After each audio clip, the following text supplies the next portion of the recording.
अस्सलाम वालेकुम मेरी प्यारी यूट्यूब फैमिली, कैसे हैं आप सब। उम्मीद है कि आप सब ठीक होंगे। यहाँ पे मैंने इतनी बुरी घर की हालत में फिर भी मुझे सालन बनाना था। सारी बात है कितनी देर तक बाहर का खाते। तो यहाँ पे मैंने आलू और गाजर का सालन बनाया। बहुत ही मिट्टी रेत वाली हर एक चीज़ को धोने के लिए मैं इतना दूर जाती हूँ। देखिए ये मेरे बर्तन सारे चारपाई के ऊपर पड़े हुए हैं, ऊपर मैंने चादर बिछाई हुई है। पास ही मसाला बन रहा है, मतलब मसाले का मतलब ये कि सीमेंट वाला मसाला, उसको मसाला कहते हैं ना कि सीमेंट बन रहा है। और ये वॉशरूम जो है वो भी नहीं अभी हम इस्तेमाल कर सकते। आज हमने बनाया है, इस दिन तो दो दिन तो ये बंद रहना। तो फिर पानी का भी इतना मसला बनना ना कि क्या बताऊँ। एक दो घर साथ हैं, वहाँ पे वॉशरूम जाना पड़ेगा लोगों के घरों में। इतनी मुश्किल से ये बैठक जो है वो प्लस्तर वो हो गई थी, नीचे से फर्श बन गया था। ये देखे कितनी हर जगह रेत रेत। और ये जो अब मेरा छोटा बेटा सोया है ना हमाद, ये मैं दिखा रही हूँ, ये मैंने जिद कर करके सोया रेत खाने की वजह से। का मतलब ये है कि मैं तंग बहुत कर रहा था। उसने घी सारा गिरा दिया था और कुछ मुझे गुस्सा भी आया हुआ था घर के काम की वजह से कि कैसे मैनेज करूं। तो ये रो के ना सो गया, इसको अब्बू ने अपनी गोद में डाला, ये उसी टाइम सो गया।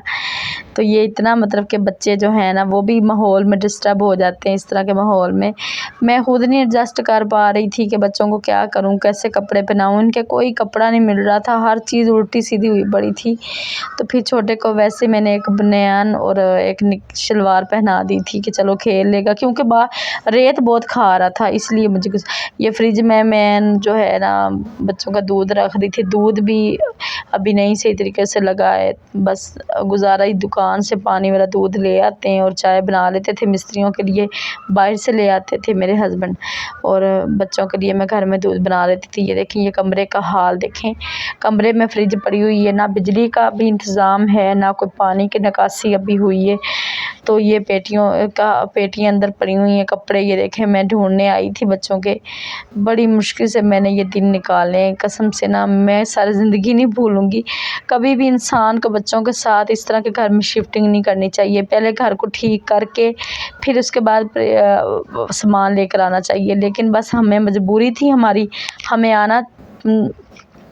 आना पड़ना था और हमारे पास कोई ऑप्शन नहीं था। तो फिर इतना ज़्यादा सामान कहाँ पे रखते, इसलिए हमें इसी घर में आना पड़ा। ये देखें, ये गेट के साथ ही जो है गेट खुला हुआ है, दरवाज़ा घर का।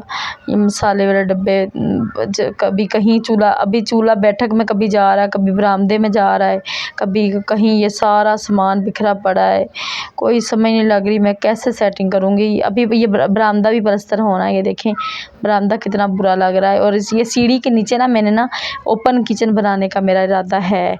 तो वो जब ओपन किचन बन जाएगा तो फिर आपको मैं दिखाऊंगी कि कैसा लग रहा है। फिर आप मुझे बताना कि सही आइडिया था आपकी बहन का या नहीं।